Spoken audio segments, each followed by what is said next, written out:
Hey friends, Shayla here, and today is day 1 for Otakuathon.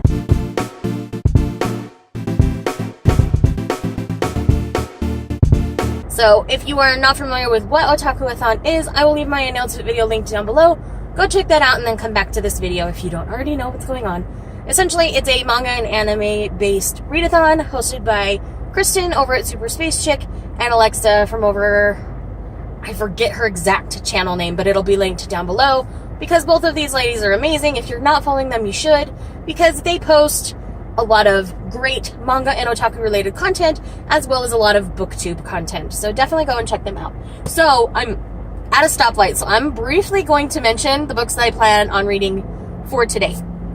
So the first one is volume 1 of Everyone's Getting Married. This is a josei series about people who are older in life. It seems like it's kind of a love square from what it looks like here on the back, but I've heard amazing things about this. This basically ends up looking like a adult contemporary romance. You guys know I love that crap, so I'm here for this series. I really hope I like it. The next one I've got here is the case study for Vanitas, which is a vampire paranormal based story, and it involves a school, so I think it'll have a few little Harry Potter vibes to it because it is a magic-based school. So there's that.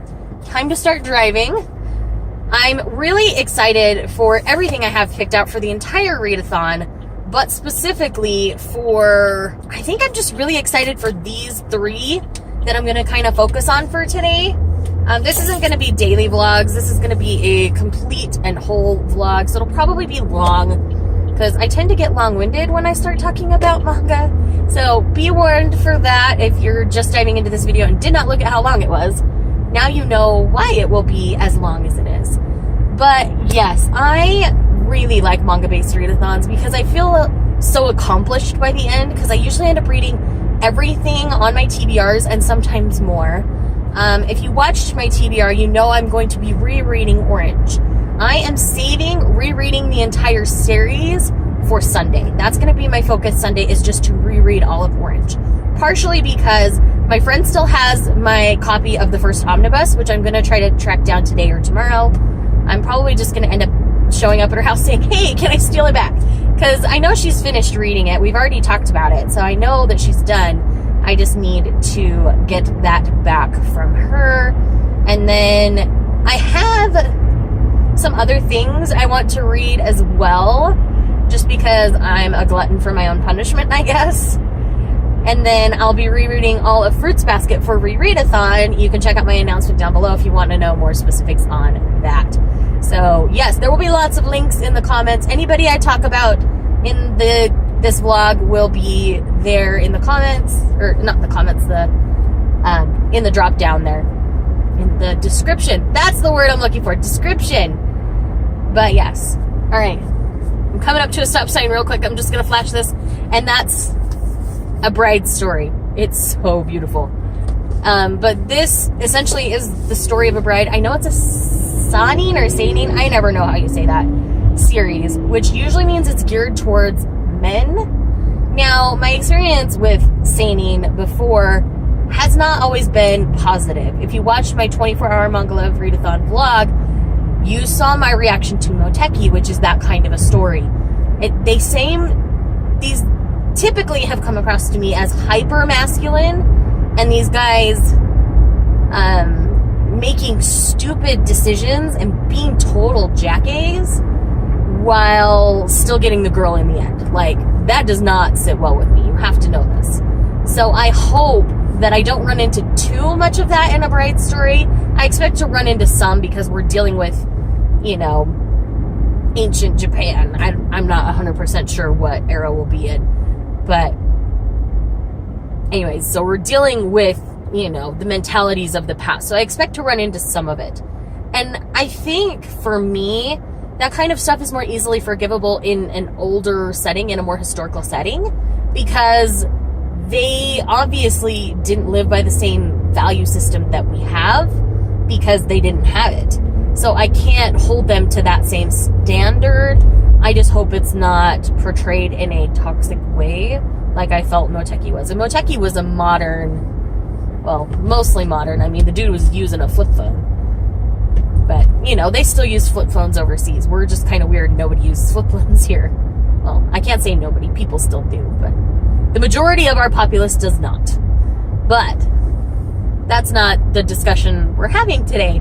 So, yes, I just wanted to get on here, let you know what I'm starting with today. And I just realized that I need to get in the other lane because I went onto autopilot. Okay, so, yes.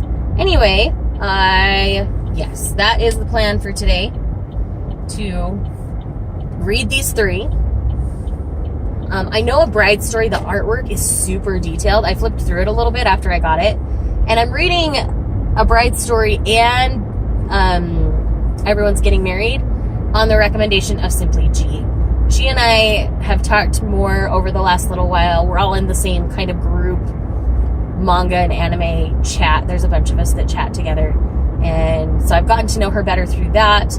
And she's given some recommendations. And I've had other friends back up these recommendations. So I really am looking forward to each of these. Laura over at the Manga Hoarder said she really enjoyed Everyone's Getting Married. And the conclusion to that's coming out just right away. So it'll basically be a series that I can totally binge once I decide how I feel about the first volume. If I'm lukewarm about the first volume, I'll slowly collect.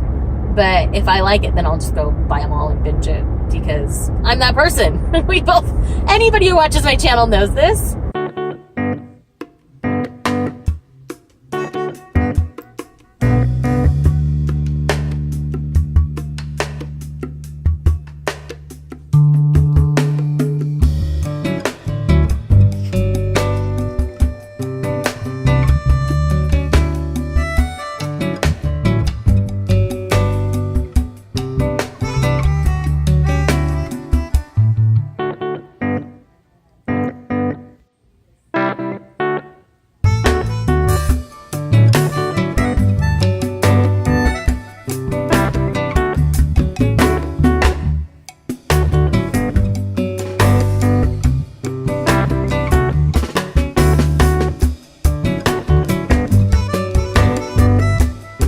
Hey guys, so it is the end of my workday, and I thought I would vlog a quick clip before I head home, because I'm sure you guys will want to see more than my card in this vlog. So, anyways, real quick, let's run down what I've read so far.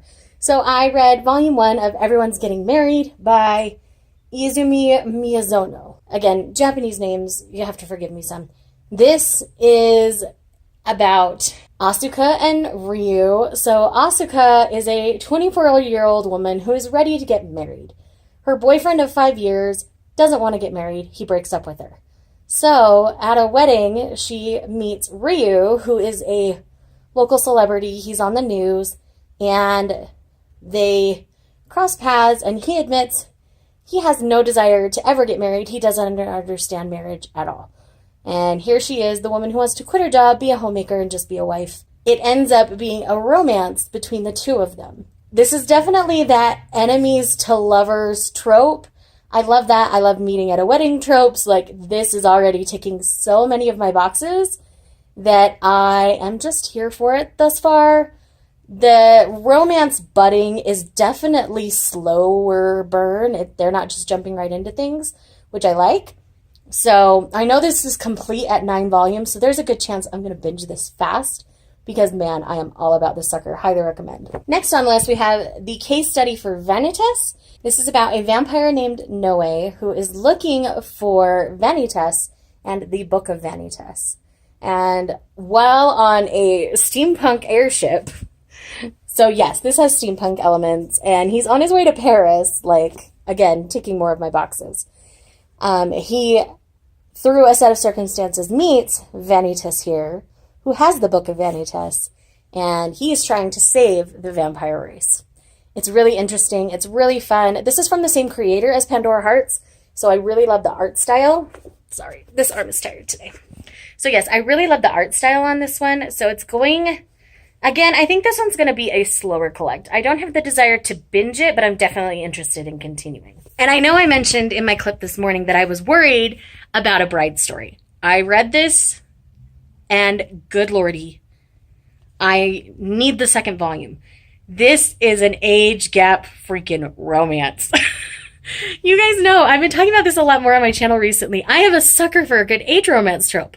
So in this one, our bride here is 20 years old and her groom is 12. And this is an age gap that I'm actually really liking.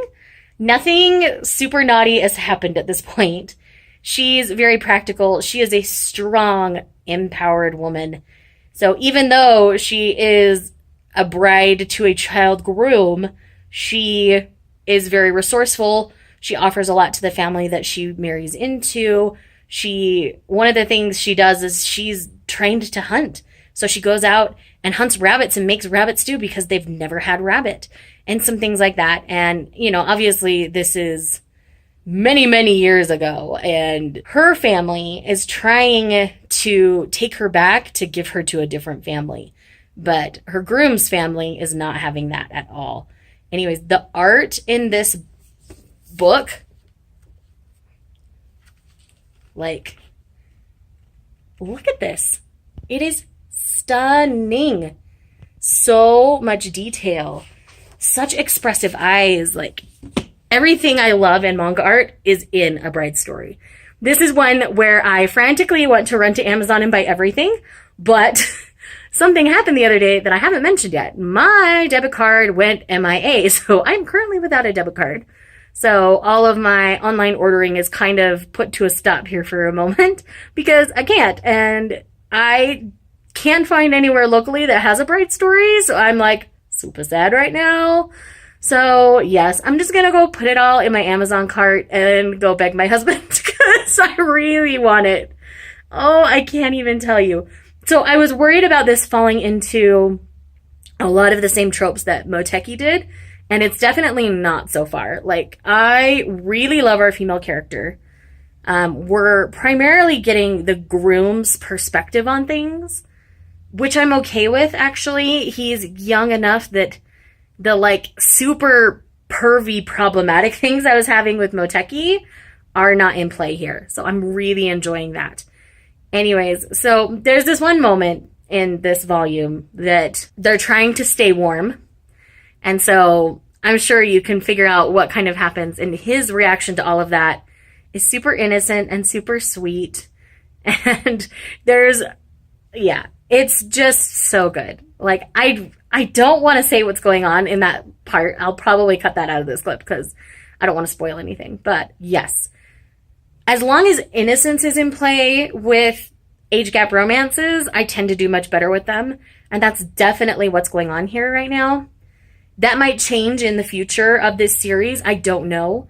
But as of right now, I'm so on board. I'm loving it. And I definitely want to pick up more.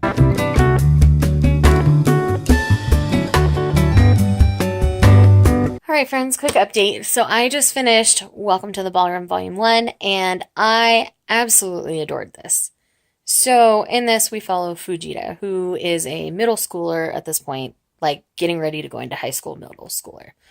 So what's going on is he's kind of feeling lost. He ends up getting kind of bullied on the street, and this dude, like, bails him out. And in exchange, dude drags him off to a ballroom dancing class because he happens to be a professional champion ballroom dancer.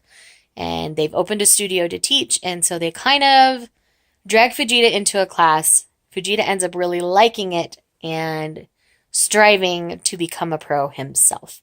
So that's kind of what this series is about, and how he learns to dance is really interesting and intriguing. All of the artwork, for the most part, is really good. It definitely has strong lines drawn very masculine compared to the other ballroom dancing series I wish I could say I wrote it. I read, which was drawn more in a shoujo feminine style. I don't know if this is technically shonen. I don't know what category it falls into, but it's drawn with much stronger lines. And that's not necessarily a bad thing. There were a couple of instances in this one where I didn't like it quite as well. And it was usually in the group dancing panels because they were too busy. Because they were trying to put emphasis on things that didn't necessarily need to have emphasis put on. But generally speaking, I really liked the art and I really like the story that's being told. So this is one that I will definitely be continuing to collect. So it's a little after 8 o'clock here. So I think what I'm going to do is I'm going to go draw a bath and pick up one of the other volumes of manga I've got. I might pick up the next To Your Eternity because I've been kind of itching to get back into that one. And I've done a lot more contemporary style. Well, I've done 2 contemporary style stories today, and then like a historical fiction and a paranormal. So To Your Eternity is more fantastical, more fantasy. So I might do that one. So yeah, that's kind of where I'm at. Day 1's going really well. Clearly I'm going to blow through my entire TBR. Thankfully I've got a crap ton of manga that I can read. I've got a whole series on my phone I can blow through from when Kodansha had their sale on digital manga, as well as a stack of things that I just picked up because I wanted to read. So anyways, I'm not going to run out of manga to read in this readathon, but there's a good chance I'll blow through my entire TBR before.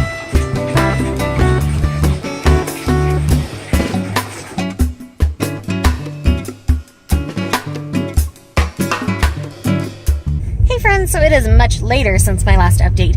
So since we talked, I finished volume 8 of To Your Eternity, which was really good. I'm really interested to see what's going to happen in the next volume. There's a flamboyant prince that has entered the story here, and he's a really intriguing character, we'll say that. He's very, motivated in a certain way, and it's just not working out the way he wants right now, and so it's really interesting to see his reactions and things to that. So, anyways, it's just been kind of an adventure. Anyways, To Your Eternity is an amazing series. If you're not reading it, I do highly recommend it. I also read volume 2 of Perfect World.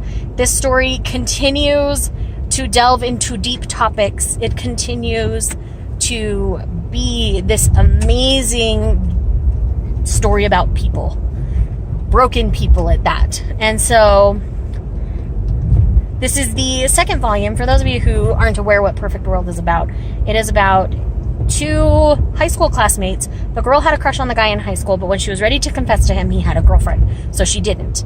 And 8 to 10 years later, they run into each other at work, and what's happened is the man in the scenario during college was in a car accident, and he is now wheelchair bound. He's paralyzed. And so he is of the opinion that everyone deserves better than him, and he keeps everybody at arm's length. And this lovely woman continues to say, no, that's not for you to decide, that's for me to decide. So by the end of the first volume, they are beginning a romantic relationship. I don't feel like that's a spoiler because that's a huge part of what the rest of the series is. So it's good to know that going in, because if you're not looking for that kind of a story, you'll be really disappointed if that's what you run into. So anyhow, in this second volume, you see the lengths she's willing to go for him, and it's really interesting to see how everyone reacts to that. So I'm really excited to continue on in this series. As you can see, I'm in the car but not driving. My husband and I are actually headed out to his sister's house. She lives about an hour away. She had a baby a couple weeks ago, and we have not had a chance to go out and meet him yet. So we are headed out there tonight to do that.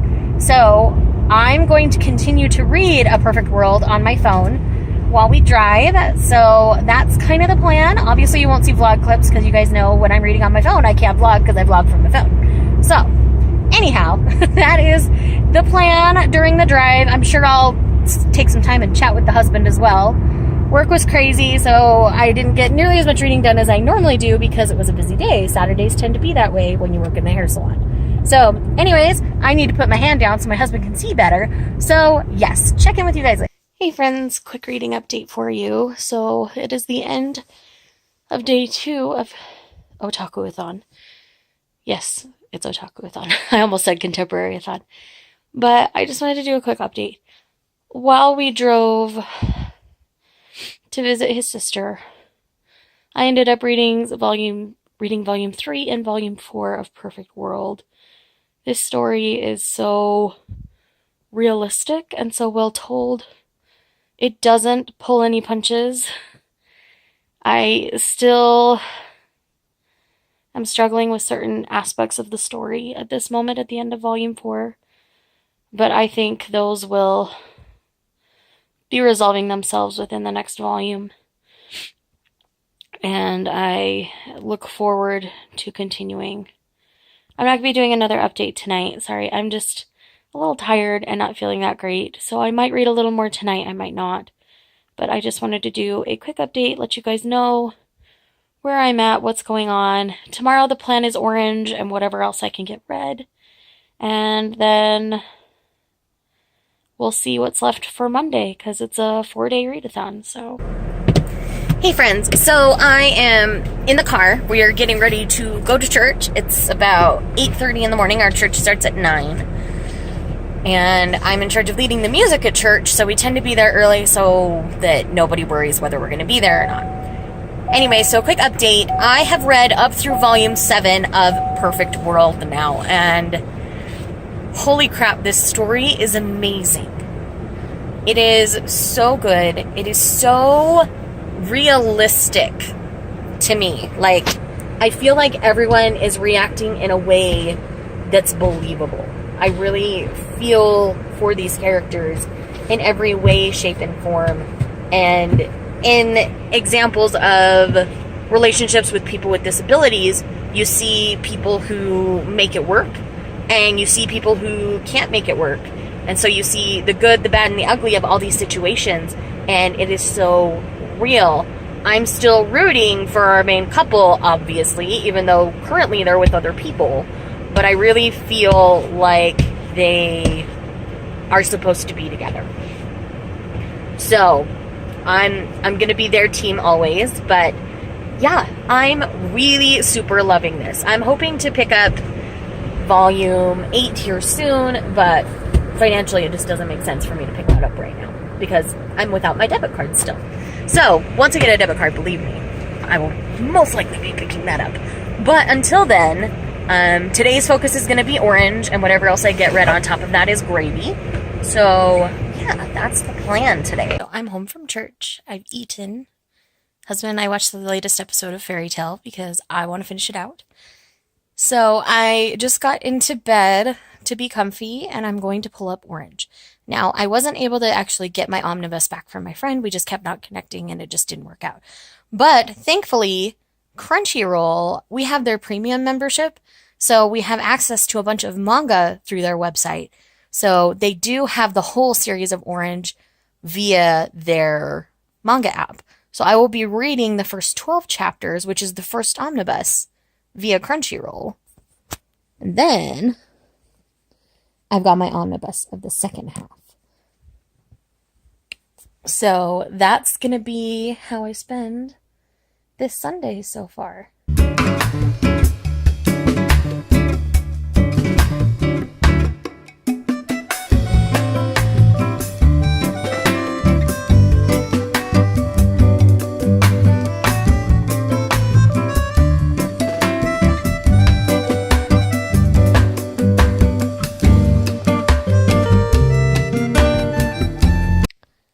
So I've now read the first 7 chapters of Orange. There's 22 total in the series. And I'm having a lot of somewhat nostalgic feelings as I'm rereading this.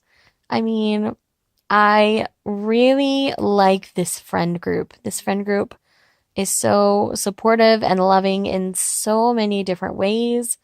But at the same time, like, the whole idea of sending letters and messing with your past is interesting. Their motivation for doing it is good. They want to save their friend, and I've always loved that about this series. Coming back and looking at it again, I feel so bad for Sua. I mean, he's watching the girl he loves chase this guy that might not be there in the future. But at the same time, I love that Naho's letters continue to remind her to look at Sua's kindness and that he was someone special to her in the future. And so I think the way Takano has chosen to handle this series I still really love. The art obviously is continuously beautiful. And I still love it.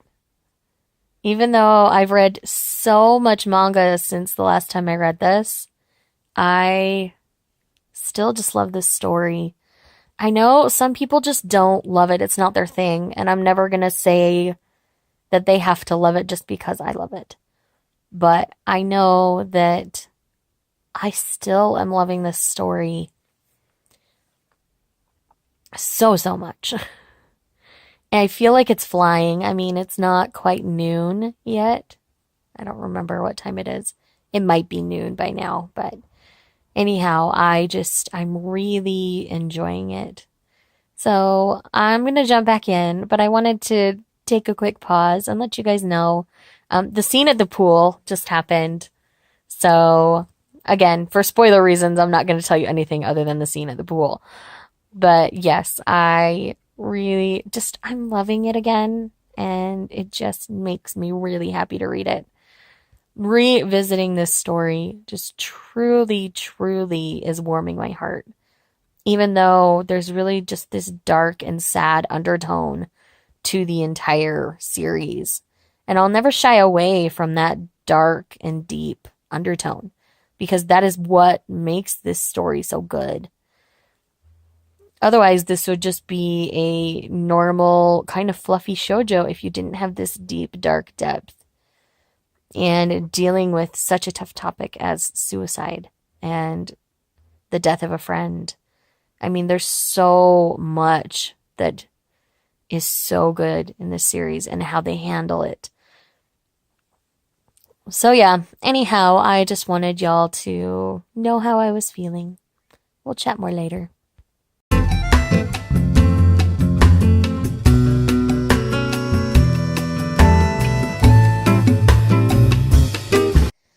All right, so I've now completed the first omnibus again. And the cliffhanger at the end of that chapter is the perfect cutoff for the omnibus. I've always felt that way. I still feel that way.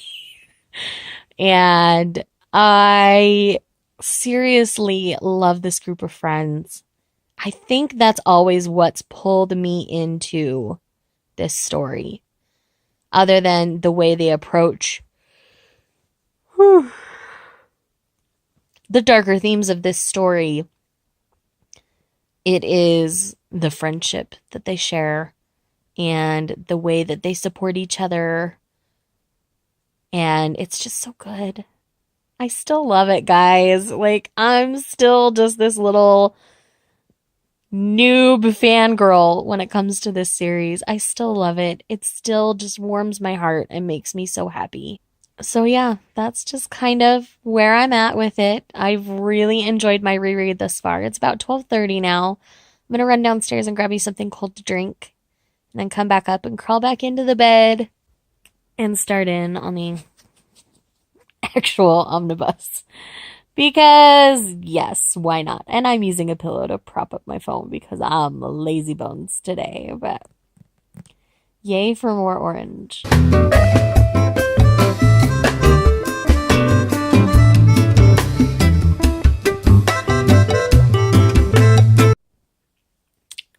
So hi. So I just finished Orange again, and I'm still a crying, bawling mess, if I can even talk. I still love it. I still think it's wonderful. It's not a perfect story, and I will never say it is, but it's still 5 stars. It is so important. And it talks about being mindful of the people around you, because you never know what they're going through. It talks about, for someone who's feeling suicidal or depressive, sorry, my glasses are fogging up. It talks about how the people you leave behind feel, and that they have regrets when that happens, and all these really important things that need to be spoken about, especially with the rising teen suicide rate in the world we live in. I will always and forever love and recommend Orange. And I think it is so important and precious, and I feel exactly the same about it as I did years ago when I first read it. If not, I feel those things more deeply and powerfully now than I did then. I love what Ichigo Takano did in this story. It makes the most impact in the last few chapters. So I feel like people who initially try it out, they don't get the full impact and grasp of the story. This is one that needs to be read to completion. And I absolutely love and adore this. And I will always do my best to support it and let everybody know that they need to take care of it. And read it or watch the anime. The anime is very well done as well. And yes, all the things Orange. Orange Future is just okay. You don't necessarily have to do that, but the full initial Orange story is wonderful. Please go check it out. So, with that, I forgot to look at what time it was. It's a little after 2 o'clock now. I did take a little bit of a break in between Omnibus 1 and 2. So, what I'm going to do now, I've got some videos I need to film. So I'm going to get these eyes to calm down from my little cry fest here. And then I'm going to put on a little bit of makeup and go do some filming. Get that taken care of. And then the only other 2 things I have on my TBR left to read are Silver Spoon Volume 3 and Your Lie in April Volume 4. I did go ahead and figure things out so that I could purchase Volume 8 of Perfect World. So I will get current on that as well. And then from there, we'll just kind of play it by ear. I mean, obviously I've still got 3 volumes to read. And I might, depending on how this afternoon goes, I might even just save it all for tomorrow. I'm kind of tired after all of that. And it's a huge emotional drain to read that story. So I might even just go put on a stupid movie and fall asleep. I don't know. We'll see. But all I know is I still love the story. My thoughts and feelings on it didn't change just because I've been reading more manga. So if anything, it made me love it just as much, if not more. Because it's something where sometimes when you first get into a genre of book or a genre of a medium of reading, your opinions change over time. I can tell you right now, a lot of the stuff that I was reading in the beginning of my BookTube channel is not stuff I would pick up now, which is why I've been culling my TBR shelf. And it's I don't have interest in that anymore. I don't have interest in that anymore because it sat on my shelf too long. So I was worried that this wouldn't hold up now that I've read not only a lot more manga, but a lot more shoujo manga specifically. But I still love this. It is still one of the most powerful manga stories I've ever read. And yes, it's just so important, guys. I could talk about it forever, but I'm not gonna, because why? So yeah. Anyways, check in with you guys later when I've got more to say. Hi, hello. Good morning. It is day 4, the final day of Otakuathon. So I didn't talk to you guys after I finished Orange because I spent most of the afternoon just kind of lazing around with my husband, and we had a lovely afternoon together. But anyways, I did read a little bit last night. What I did is I kind of went down a Crunchyroll manga rabbit hole. So let's go over the titles that I did there. But first, I do want to mention that I did finish Volume 4 of Your Lie in April. Now, I decided to pick this one up this morning because it's a story I'm already familiar with, so it goes a little bit quicker than the average person, the average volume for me when I'm not familiar with the story. The art style continues to be beautiful in this one. The story continues to be heartbreaking. I still love Your Lie in April. That has not changed. Check this out if you haven't. This is about two kids who are musically talented. There's a young boy who, due to circumstances in his childhood, his younger childhood, I should say, he's a teenager now, can't hear the music of the piano anymore. Like, he can't hear the notes. So that's all I'm going to say. How these teenagers interact together changes their lives, and it's beautiful, and it's my favorite thing. So definitely check out Your Lie in April if you haven't. So I'm pulling up the Crunchyroll manga app to make sure I don't miss any of the things, because missing the things would be bad. So the first one we're going to talk about is I read the first volume of Lofty Flower Fall For Me. Now, this gives me vibes of Kaguya-sama Love is War. So essentially, we have this popular, good-looking high school boy, and girls basically throw themselves at him. What's happening is there's this girl who, they call her the Lofty Flower, as in she's beautiful but untouchable.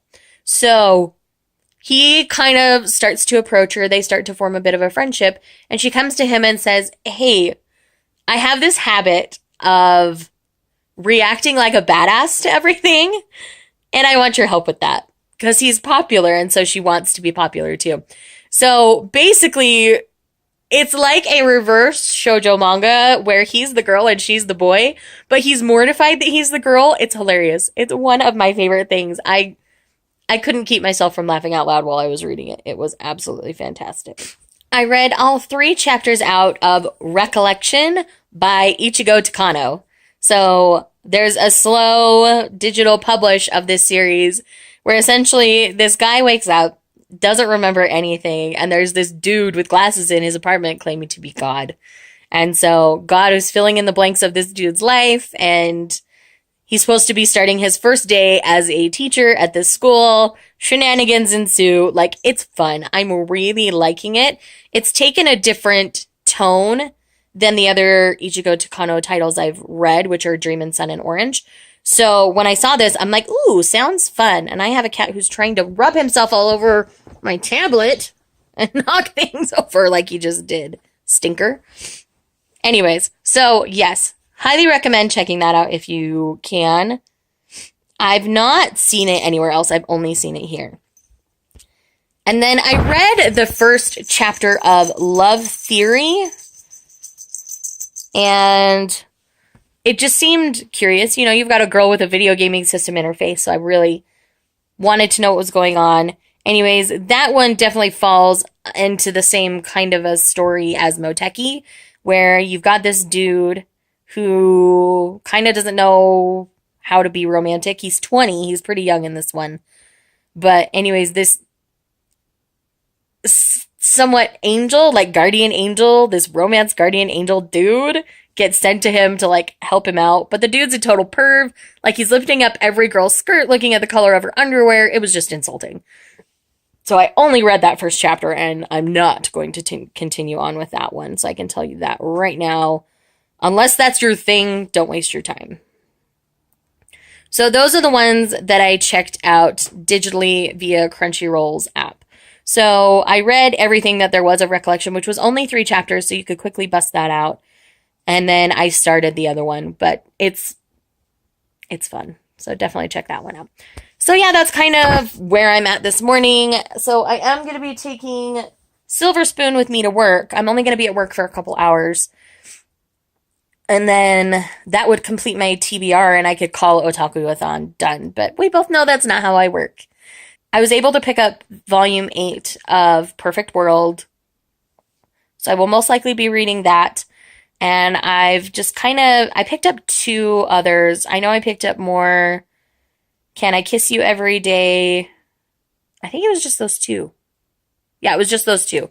So I will most likely read those while I'm at work as well. So that's kind of the plan for today.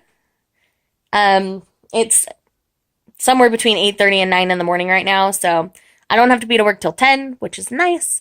So I might even read something else. Like, I just might read something until I leave for work. I have started the first volume of Spice and Wolf, which I have a lot of friends that have loved, but I've not heard too many people on BookTube talk about, probably because it's got explicits in it. But I've figured out what those explicits are at the moment. So yes. Anyways, that's what's going on with me right now. This has been a super long update, so I'm going to end this. Bye-bye. Okay, guys, so I've been thinking a lot since I got going this morning. I finally updated my bullet journal. I haven't been updating it this whole readathon, and I've read so much. So I think what I'm going to do is I'm going to finish up getting current on Perfect World. So I'll read volume 8, and then I will read Silver Spoon volume 3 and Call Otakuathon. I've been itching to get back into books, actually. And so I think this is just going to be the best move for me right now. So I'll read these, I will update you, wrap up this vlog, and we'll call it good so it can be uploaded tomorrow. So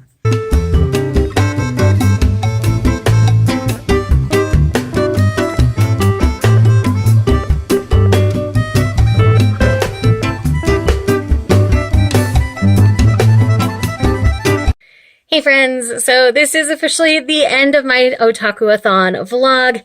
I read so much during the last 4 days. It was a great time. I thoroughly enjoyed it.